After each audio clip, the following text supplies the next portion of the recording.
Ada seorang sahabat bernama Thauban. Ini Masya Allah, Thauban ini rajin sholat berjamaah, Pak. Sahabat Nabi, sangat soleh, rajin ibadahnya, dan tidak pernah meninggalkan ibadah di masjid. Dan posisinya selalu pojok kanan. Pojok kanan. Tapi niatnya bukan ingin mojok.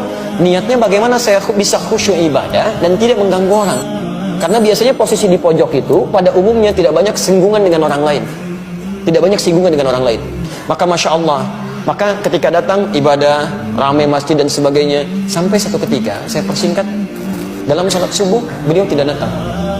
Ditunggu oleh Nabi. Sampai Nabi bertanya begini, kemana Thauban? Radhiyallahu ta'ala anhu. Kemana Thauban? Tidak ada yang tahu. Sampai ketahuan oleh Nabi itu. Jadi orang satu orang nggak datang aja, oleh Nabi ketahuan, di si fulan kemana nih? Nggak ada gitu. Tapi sahabat mengatakan, kami tidak tahu ya Rasulullah. Kan? Apa yang terjadi? Ditunggu oleh Nabi. Saking seringnya sholat berjamaah, Nabi tidak ingin orang ini ketinggalan.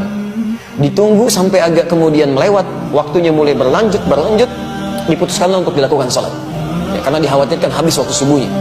Sholat ditunaikan, selesai menunaikan sholat, diputuskan untuk menengok sahabat tadi. Perhatikan, orang sering ke masjid, tidak ada di masjid, Nabi masih mengajak sahabat untuk menengok. Itulah jamaah. Anda tahu ketika menengok itu, ditelusuri jalan ke rumahnya, itu ternyata jarak yang ditempuh 3 jam. 3 jam. Nah, yang paling ingin saya sampaikan ketika ditengok, istrinya kemudian mulai keluar mengatakan, "Tufiya zawji."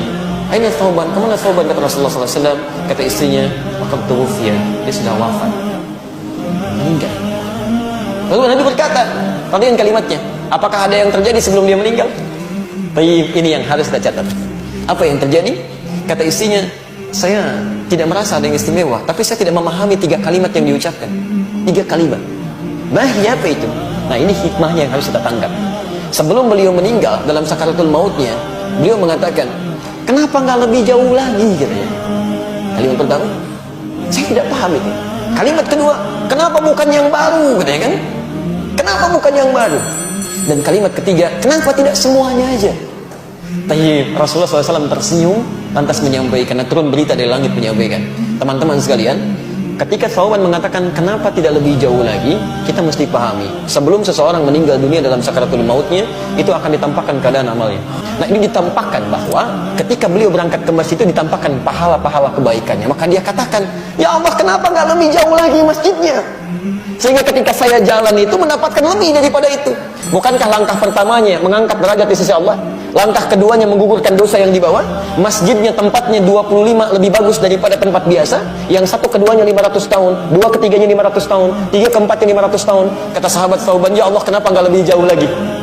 Yang kedua, ternyata ketika musim dingin beliau berjalan, beliau menggunakan pakaian double. Yang paling dalam itu pakaian barunya, yang luar pakaian lamanya. Di jalan bertemu dengan seorang kedinginan, maka dilepaskanlah pakaian yang luar yang lamanya, dipakaikan pada orang tadi supaya tidak kedinginan. Ketika ditampakkan pahalanya, beliau berkata, ya Allah, kenapa bukan yang baru yang dulu saya pernah berikan? Kenapa bukan yang baru? Allahu Akbar. Dan terakhir mengatakan, kenapa bukan semuanya? Karena beliau terbiasa bersedekah pada orang, memberikan kebaikan-kebaikan, kadang-kadang berbagi dengan orang lain. Ketika ditampakkan pahalanya, Allah, kenapa nggak semuanya aja dulu saya kerjakan? Ada penyesalan dalam jiwanya. Anda bayangkan, seorang sahabat mulia saja masih menyesal dengan amalnya. Maka bagaimana dengan orang-orang yang belum sempurna kebaikan-kebaikannya seperti itu? Jangan sampai meninggal dunia lantas dikatakan, fa-asaddaqa wa aqum minas shalihin. Beri kesempatan, ya Allah, walau sebentar, saya ingin berbuat baik, saya ingin berbuat baik.